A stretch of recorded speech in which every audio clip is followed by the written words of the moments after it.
Okay, just a quick reminder on how to use some basic tools in techsoft to help you draw these phone holders. So first one is being aware of the size that you are making things. So if I go, for instance, and get a rectangle tool, before I start drawing it, I want you to keep your eye on this box here that says rel at the bottom. So if I click and start drawing, those numbers represent how big that rectangle is. So at the moment, this rectangle would be 60 by 9. Ignore whether it's a minus, that just determines whether you're going up or down. Now, you're going to be using either 4mm wood or 6mm wood. So if you wanted to make a slot, you would make it whatever length you want by, say, 4. All right, and then if you were to draw something around it, that would be a slot that would accept a 4mm thick piece of wood.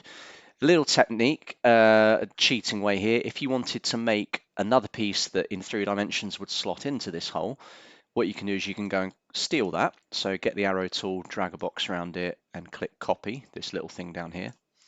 Click the middle one to drag it out of the way. And then say that needed to be attached to another shape. What I'm going to do now is just draw, using the other tools, a random shape coming off this. And I'm deliberately going to do it wonky. And I'm going to deliberately do it with overlapping lines. Okay. Now, obviously I want to laser cut this, so I need to trim away all these overlapping bits and this line here. You may also remember the trim part tool. So you've got to click and hold on del any and go along to this one, delete part. And then as long as your lines are overlapping, snip, snip, you click where they overlap, look, like here. There we go. Click, click, click, click, click, click. Okay. Now, because we stole that little stick there from here, if you can imagine if that was laser cut and this was laser cut, that would plug into that hole with a nice tight fit. Okay. Another little technique, remember you can make more complex shapes by taking shapes away from one another. So for instance, if I drew a circle here and then use that delete part tool, I can make a nice cut out of there. Remember you've got the path tool, which if you're trying to draw free form or you're trying to trace around a picture you found on the internet, it's quite handy, and you just right click when you're done drawing with it, and then you've got delete, look, and then we could kind of trim that look. So yeah, that's fairly good technique. So basically remember your sizes. If you've drawn a line and don't know how long it is and need to know, you can also count the dots. So by default, the grid is set to 10mm per dot. So this would be 10, 20, 30, 40, 50, 60, 70, 80, 90, 20, 100. There's probably about 130mm or 13 centimeters.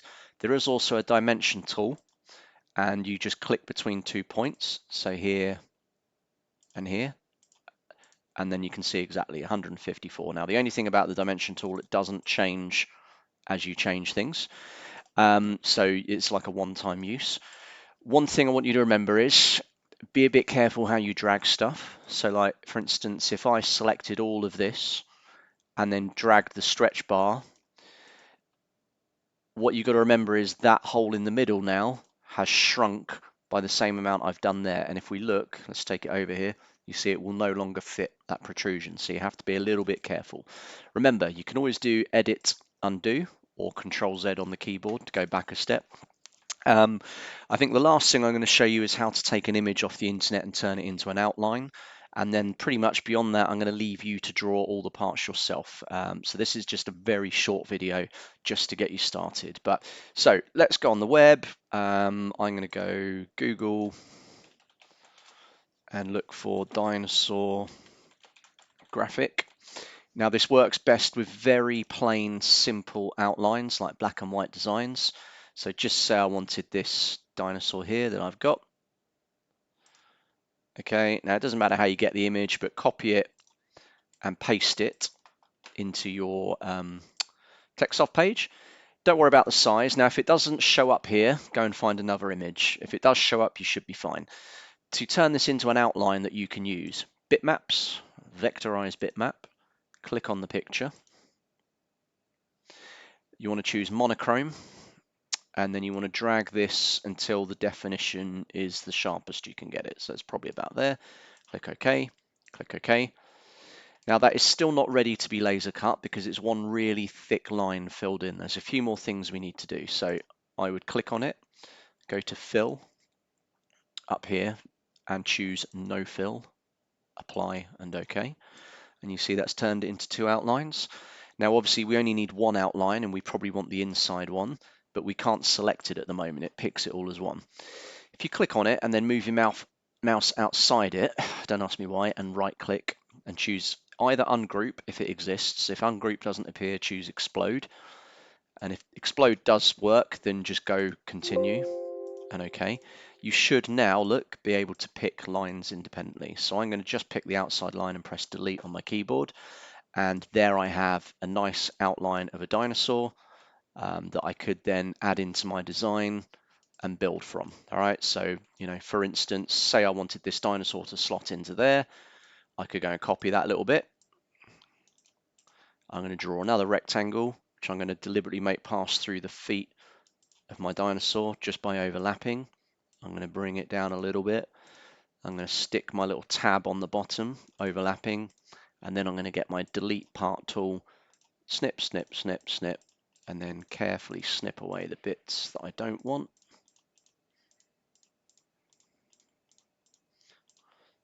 Sometimes you have to click more than once if you've drawn several lines. And there we go. We've got like a dinosaur bit that could fit into there. You can imagine if it was in 3D. Okay, I'm not going to give you any more help than that because everything else is down to you to explore, experiment. And remember, just there are loads of tools hidden under here. There's text, look, if you want to put wording on it. There's all sorts of line and circle and square and polygon tools. It's down to you to explore. Try it yourself. If you really cannot figure out a way of doing it, check with me and I might have some ideas. The most important thing though is the sizes, particularly of tabs and slots that have got to fit together. And when you have made all of your pieces, I'd like you to tessellate them. So that means bring them as close together. So say you had all these bits here. Think of the most efficient way to join them so that when we put them on the laser cutter, we're minimizing the amount of waste material that we have. Okay, good. Right, apart from that, have fun. Take measurements off the cardboard models you made. That's the whole point of doing it. And you've got 2 lessons to draw it. Good luck.